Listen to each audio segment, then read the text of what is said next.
राघवने घरचं वातावरण कसं आहे ते जाणून घेण्यासाठी बंटी मामाला फोन केलेला असतो. आता बंटी मामा त्यांना विचारतो की तुम्ही काय घोळ घालून ठेवलायसा का? त्यावर राघव मग विचारतो की तुला कसं, आणि मुद्दाम तो नाटक करतो की हे मामा, तुला असं कसं काय वाटू शकतं की आम्ही काय तर घोळ केला असेल म्हणून. त्यावर बंटी मामा सांगतो की अरे समधीत सामूहिक विवाह सोहळ्याला गेले होते.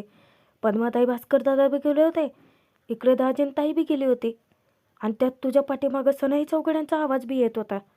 त्यामुळे मला वाटलं की काहीतरी घोळ केला असणारच आहे. राघव, तू लगीन बिगीन तर केलेलं नाही आहेस ना?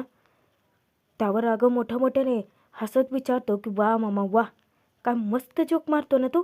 असं एखादा आवड फेकून मारला पाहिजे तुला. तो थोडासा चाचपडतच विचारतो की मामा, ते नव ते घरचं वातावरण कसं आहे र? त्यावर बंटी मामा सांगतो की काय नाही, आता थोड्या वेळाने पाऊस पडतंय बघ. आता तिकडे राघव इतका चिडतो की मामा, अरे तुला गावाचं नाही र, घरचं वातावरण विचारलंय. बंटी मामा म्हणतो की मी पण घरचंच सांगतोय. हे बघ राघव, जर तू काही घोळ घातला असशील तर घरी येऊ नगस, आणि जर काय केलं नसेल ना तरच घरी ये मग. राघव घाबरतो आणि सांगतो की बरोबर मामा, मी येत नाही, मी अजिबात घरला येत नाही.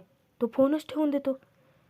बंटी मामा चिडतो की नक्कीच या राघव आणि श्रीधरने काहीतरी घोळ घातलाय, मला मूर्ख बनवतायत. इकडे शिवनाथ घरी आल्यानंतर प्रचंड खुश असतो. मंदिरामध्ये त्याचं जंगी स्वागत झालं. त्यानंतर नवरा नवरीनं आशीर्वाद देऊन त्याने सगळ्यांना गिफ्ट दिलं.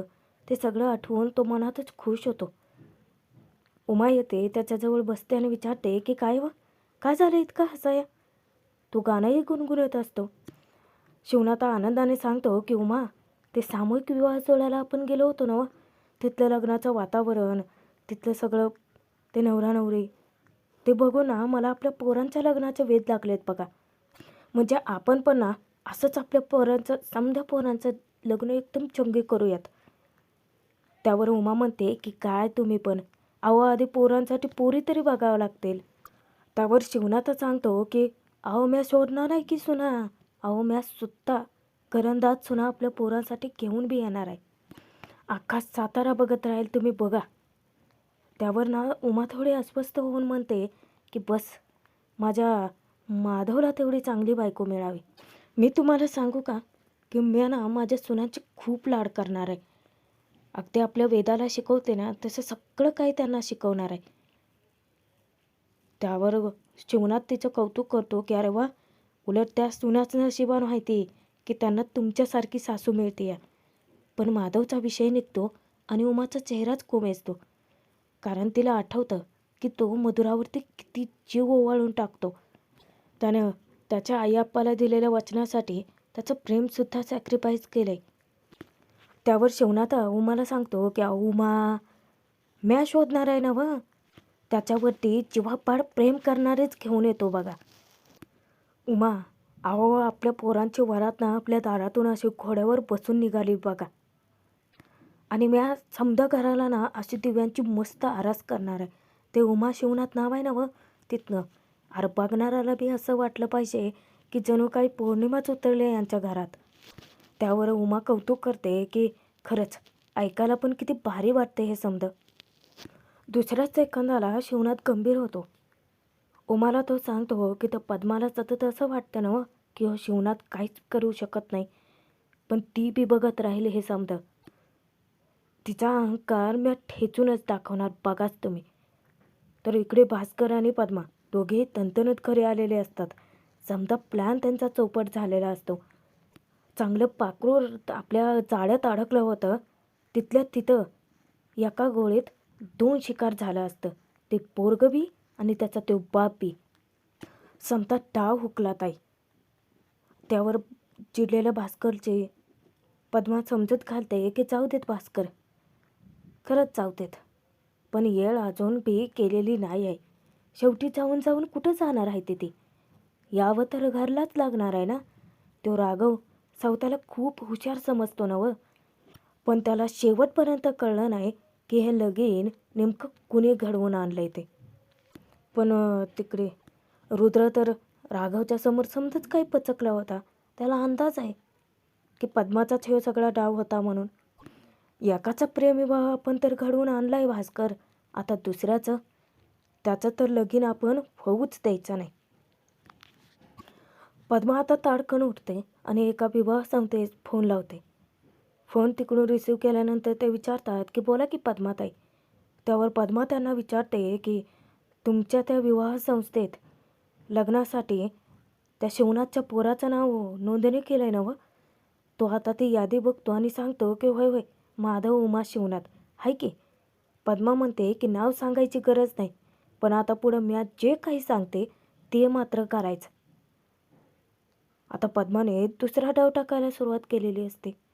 इकडे राघव श्री पिहू दोघांसाठी पाणी घेऊन येतो. श्री पिहू राघव तिघे आता पाणी पिऊन घेतात. पण श्री इतका घाबरलेला असतो की तो ठरवतो की आपण ना आता घरलाच जायचं नाही. राघव विचारतो की का? श्री सांगतो की अरे अप्पा मला आता काठीनं झोडतेली. त्यावर राघव म्हणतो की अरे माझ्या भावा, अरे मी सांगेल की समधी सत्य परिस्थिती, आपा घेतील की समजून. त्यावर श्री म्हणतो की मग आपल्या दोघांना काठीने फोडून काढतील. त्यावर राघव त्याला दटावतो की अरे काय भावा, अरे तू काय बारका बिरका आहेस होय घाबरून बसाय? अरे लगीन झालं आहे तुझं, आता तरी नीट जबाबदारीनं वाग. अरे तू घाबरला तर वहिनी बी घाबरतील ना. त्यावर श्री म्हणतो की तुझी वहिनी, अरे भीतीनं पार म्या काळा निळा पडलोय आणि हिच्या चेहऱ्यावर बघ जा, हाय का टेन्शन काय? त्यावर पिहू म्हणते की नाहीच आहे आणि मी का टेन्शन घेऊ? अरे घरला तुझ्या जायचं आहे, माझं घर तर मी सोडूनच आले. श्रीचा हातात घेत ती समजूत घालते की श्री, आता आपण ठरवलं होतं ना की आपण एकत्र यायचंच म्हणून, आणि आलो की नाही, मग आता पुढे जे काय बी होईल त्याला जाऊ की एकत्र सामोरं. उलट ती त्याची हिंमत बनते आणि राघवला इतकं कौतुक वाटतं. आता राघव तिथे श्रीला सांगतो की घे पाणी पी, मी बघतो पुढे काय करायचं ते. तोपर्यंत पद्माच्या सांगण्यावरून त्या विवाह संस्थेच्या संस्थापकाने शिवनाथला फोन केलेला असतो आणि तो त्याला आनंदाची बातमी देतो की त्यांच्या माधवसाठी खूप छान असं स्थळ चालून आलं आहे. शिवनाथ तर उलट खूप खुश होतो.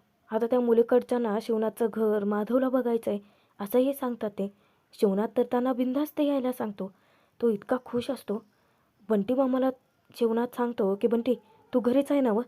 तर मग चल तयार हो, मुलीकडचे आपल्या माधवला बघायला येतात. आता बंटी मामा विचार करतो की मुलीकडचे, अरे पण मुलाकडचे जातात ना हो मुलीला बघायला, इथं उलटच आहे. शिवनाथ आनंदाने जाऊन उमाला बातमी देतो की उमा चला तुम्ही पण पटकन तयार व्हा, आपल्या माधवला बघायला मुलीकडचे येत आहेत. माधव तिकडे गोडाऊनमध्ये, मी फोन करून बोलावून घेतो त्याला. आता उमाला मोठा धक्काच बसतो. तिचा चेहरा उतरल्यानंतर शिवनाथ विचारतो की काय झालं, या स्थळाने तुम्ही खुश नाही आहे का? उमा सांगते की नाही तसं काय नाही आहे आणि ती पटकन बाहेर जाते. बंटी मामाला ती विचारते की बंटी अरे तू बाजारात चालला आहे ना मग, तर येताना थोडेसे ड्रायफ्रूट पण घेऊन ये. त्या आलेल्या पाहुण्यासने मला शिरा करायचा ना व. आता समोरून भास्कर पद्मा ते सगळं काही पाहत असतात. आता ती त्यांचीच खेळी. उमा परत एकदा बंटी मामाला थांबवते आणि सांगते की अरे त्या पाहुण्यांसाठी फळं बिळं बी घेऊन या. अरे हे बघ माझं असं होतं आहे बघ, ए बंटी थांब थांब, तू माधवसाठी तेवढा कुर्ता पण बघशील ना मग. बंटी मामा या सगळ्याला होकारच देतो आणि तो सांगतो की झाले ना व. उमा आता त्याला जायला सांगते आणि ती घरात जाते. आता इतकी धावपळ चालू असते तिची. मनातच पद्मा आसुरे आनंद लुटते की बाई उमा कर करा, तुझ्या शिवनाच्या होणाऱ्या अपमानाची समधी तयारी कर आणि सोबतच खराटा आणि सुपडे बी तयार ठेव. काय आहे तुझ्या नवऱ्याच्या तुटलेल्या स्वप्नांच्या निखाऱ्याचा एखादा तुकडा घुसायचा आणि परत जखम उद्भवायची तुला. इकडे राघव आता ठरवतो की बस झालं रे तुमचं, आता मी डायरेक्ट गाडी घालला घेणार आहे. तरी श्री घाबरलेलाच असतो. इतक्यातच पिहूच्या आईचा फोन येतो. तेव्हा राघव तिला सांगतो की वहिनी तुम्ही ना फोन आता कुणाचं घेऊच नका. पण पिहू रिक्वेस्ट करते की भाऊजी ऐका की, परत मम्मी मला कधी बोलेल नाही बोलेल सांगता येत नाही ना व, शेवटचं एकदा बोलून घेऊ दे की. राघव तिची मनस्थिती समजून घेऊन तिला म्हणतो की ठीक आहे घ्या. तिने फोन रिसीव्ह केल्यानंतर तिची आई इतकी ओरडते की अगं पिहू हाय कुठं बाई तू, अगं पाहुणे यायची वेळ झाली, पप्पा बी तुझ्या इतकं भडकले ते ना व, ये बरं पटकन. पिहू पुढे काही बोलूच शकत नाही. ती तिची माफी मागते की सॉरी मम्मी आणि फोनच कट करते. राघव तिला सांगतो की वहिनी आता तुम्ही ना फोन बंदच करून टाका, स्टॉप करून ठेवा. पिहू इतकी रडायला लागते.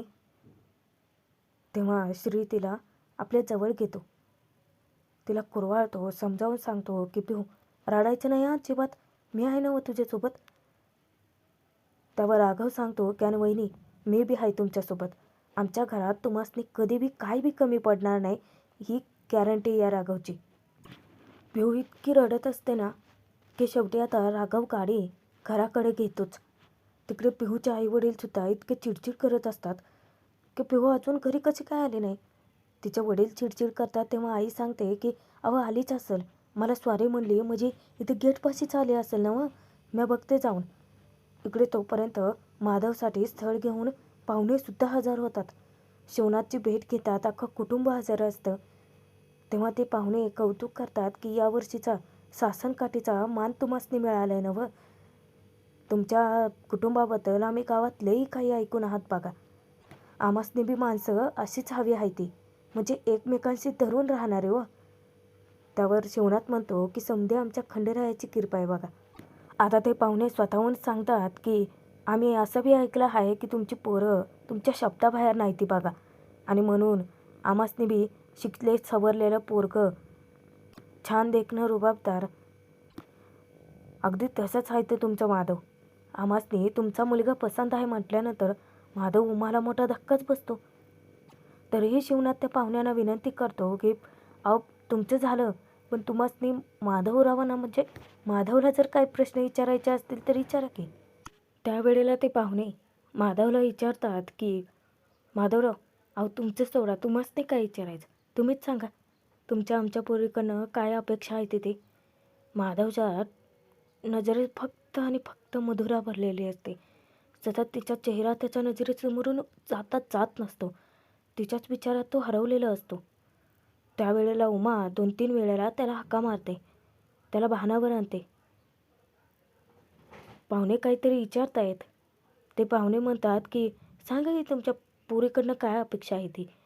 माधव म्हणतो की आमच्या अप्पासने जी मुलगी सून म्हणून हवी असेल ती मुलगी मला बी पसंत आहे. आता ते पाहुणे त्याचं कौतुक करतात की याला म्हणतात संस्कार. शिवनाथराव अहो तुमची 2 पोरं कुठं आहे ती. अहो तुमच्या समद पोरांबद्दल आम्ही समद काही ऐकून आहेत. तेव्हा शिवनाथ उत्साहाने त्यांना सांगतो की माझा मधला मुलगा श्री आणि धाकटा राघव दोघे कॉलेजात गेल्यात शेतीविषयक लेक्चर द्यायला. त्या पाहुण्यांना आणखीनच आनंद होतो ऐकून. ते पुन्हा कौतुक करतात की अरे वा, आजकालच्या शेतीविषयक पोरांना एवढी आवड राहिली तरी कुठं, आणि त्यात तुमच्यासारख्या कुटुंबानं, इतक्या संस्कारिक कुटुंबाला, त्यात सोबत पोरं बी हुशार आहे ती. म्हणजे पोरांच्या हुशारीला संस्कारांची जोड लागली आहे बघा. हायती कुठं पोरं. अहो एकत्र कुटुंब बघितलं असतं तर भारी वाटलं असतं की. त्यावर शिवनाथ म्हणतो की एव्हाना ती यायला हवी होती. शिवनाथ तिथे वेदाला राघवश्रीला फोन करून घरी बोलवायला सांगतो. आता पाहुण्यांसोबत गप्पा रंगलेल्या असतात, त्यांचा नाश्ताही झालेला असतो, म्हणून उमा प्लेट्स, चहाचे कप सगळं काही उचलून किचनमध्ये घेऊन जाते. पण माधवचं मन मात्र थाऱ्यावरच राहिलेलं नसतं. या सगळ्यांमुळे तो इतका खचून गेलेला असतो की म्हणतात ना ते तोंड दाबून बुक्क्यांचा मार, काही ते त्याला सहन करावं लागतं. प्रेक्षकांना भाग संपत असला तरी पुढे मोठा ट्विस्ट आहे. श्री पिहू लग्न करून जेव्हा घरी येतात तर त्या दोघांचं लग्न राघवने लावून दिले कळताच उमा आणि शिवनाथ दोघेही राघव श्रीचे चांगलेच थोबाड फोडतात. आणि एवढंच काय, शिवनाथ चिडलेला असतो, तो राघवला धक्के मारून घराच्या बाहेर हाकलतो. तो सांगतो की त्याची जागा इथं नाहीच आहे आणि त्याच्या तोंडावर गेट बंद करून घेतो. तेव्हा पद्मा शिवनाथच्या जखमेवर मीठ चोळत विचारते की बघ शिवनाथ, मी तुला म्हटले होते ना की जेव्हा तुझ्या सुना तुझ्या घरला येतेली तेव्हा तुझं समद घर तुटणार. आणि आलिया गावात अजब वरात या गाण्यावरती ती इतका आनंद लुटून नाचत असते ना की शिवनाथचे डोळे भरून येतात. त्याला खूप मोठा धक्का बसलेला असतो.